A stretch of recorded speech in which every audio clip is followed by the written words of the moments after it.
How to read a pet food label. Finding the best food is vital to your pet's health and longevity, but deciphering pet food labels can be confusing. Start by recognizing common ingredients in pet food. Then pay attention to the nutritional analysis to determine if the food's got the right nutrients for your pet. Remember that pet food is marketed with consumers in mind, so research marketing claims. You'll soon feel empowered to make an informed pet food purchase. Method 1. Reading the ingredient list. 1. Pay the most attention to the first 3 ingredients that are listed. This is because pet food labels must list the ingredients by weight, starting with the ingredient that makes up most of the pet food. Then the ingredients are listed in decreasing order by weight. If you're looking for nutritious pet food, meat, poultry, or meals should be in the top ingredients listed. 1. Since cats and dogs are carnivores, the first 3 ingredients should be meat, such as poultry, lamb, beef, or fish, or meat meal.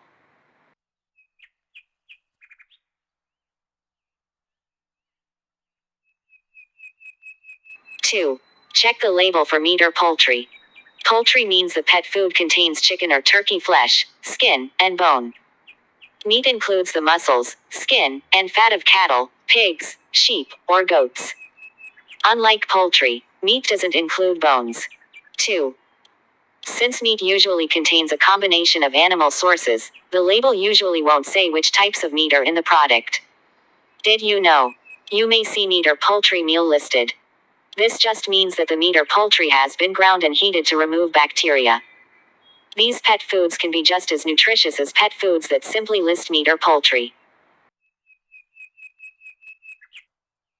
3. Look for meat or poultry byproducts.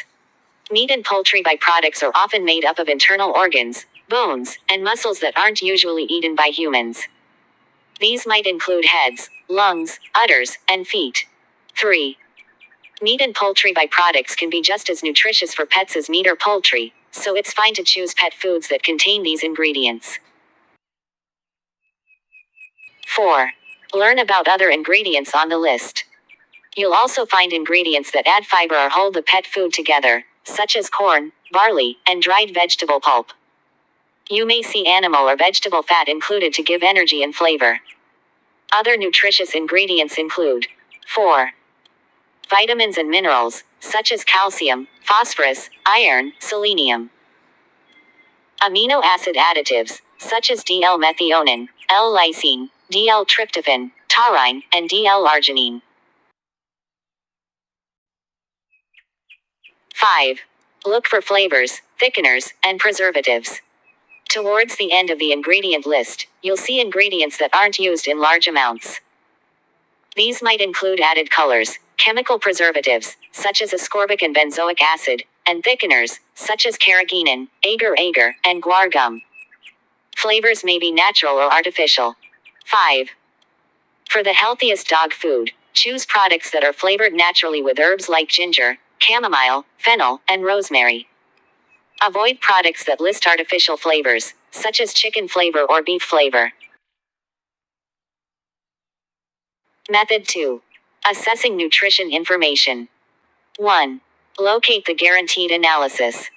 Pet food manufacturers are required to tell consumers the minimum amount of protein and fat in the pet food as well as the maximum amount of fiber and moisture. Look for this information near the ingredients list. It may also be called the proximate analysis. Manufacturers of cat food also have to list the maximum percentage of ash, taurine, and magnesium. 2. Compare the guaranteed analysis between wet and dry pet food. Unfortunately, you can't make a direct comparison of the protein, fat, or fiber in wet food versus dry food. This is because the moisture will skew the percentages. To compare, convert the wet food percentage to its equivalent in dry food. For example, list the protein and moisture percentages for dry food. Then subtract the moisture percent from 100. Divide the protein by this result and multiply the answer by 100 to get the adjusted protein level. Wet food protein example. Minimum crude protein, 8.5%. Maximum moisture, 78%. Dry matter, 100 to 78 equals 22. Adjusted protein level. 8.5 22x 100 equals 38.6%. 3. Determine how many calories are in the pet food. Ask the veterinarian to tell you how many calories, also called kilocalories, your pet should consume during the day. This will make it easier to determine if a pet food has the right amount of calories. Locate a calorie statement on the bag that says calorie content. Keep in mind that canned food will have fewer calories per kilogram than dry food because it's also higher in moisture. 7. Your pet's age, weight, activity level, and health all determine how many calories it needs in a day. This is why it's important to talk to the vet about a personalized calorie recommendation. 4. Once you've found the information about how much protein, fat, and fiber are in the food, you can select a pet food that's right for your pet. For example, if you're feeding an underweight dog, choose a pet food with more calories that's also higher in fat and carbohydrates. 8. Talk with your veterinarian about what nutritional percentages to look for when choosing a pet food.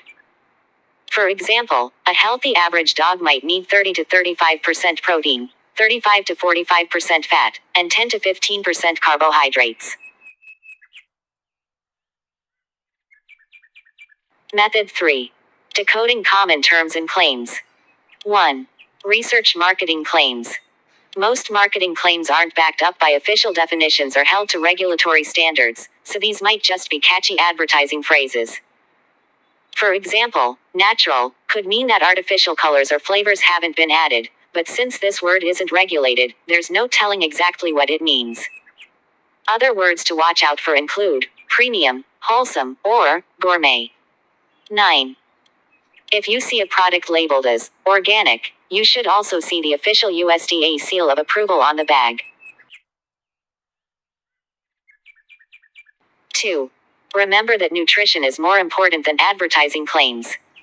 The Association of American Feed Control Officials, AAFCO, warns that labeling and marketing information is designed to appeal to consumers.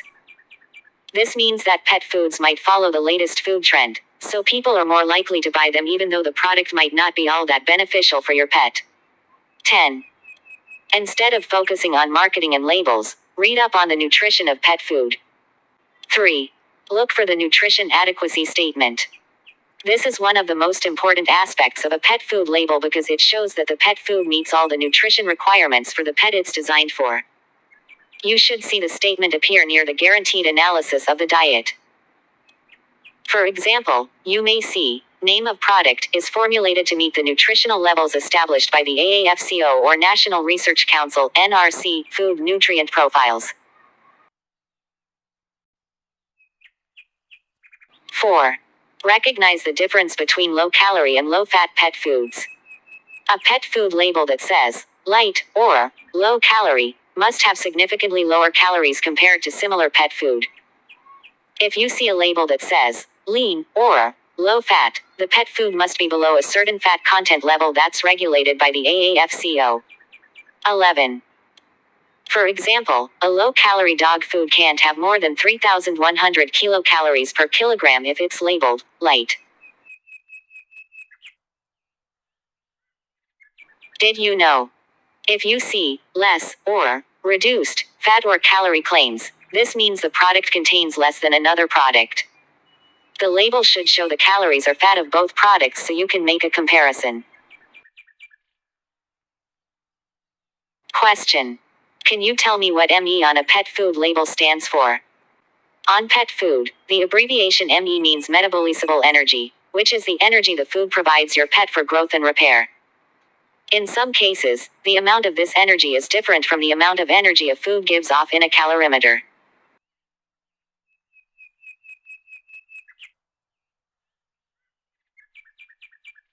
Tips. Always choose food based on your pet's life stage or condition and follow the package's feeding recommendations.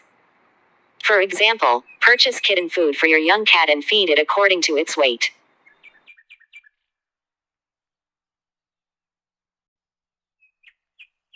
Purchase pet food designed for your pet's species, since these are formulated with your pet's nutritional needs in mind. For example, only feed dog food to your dog and purchase cat food for your cat.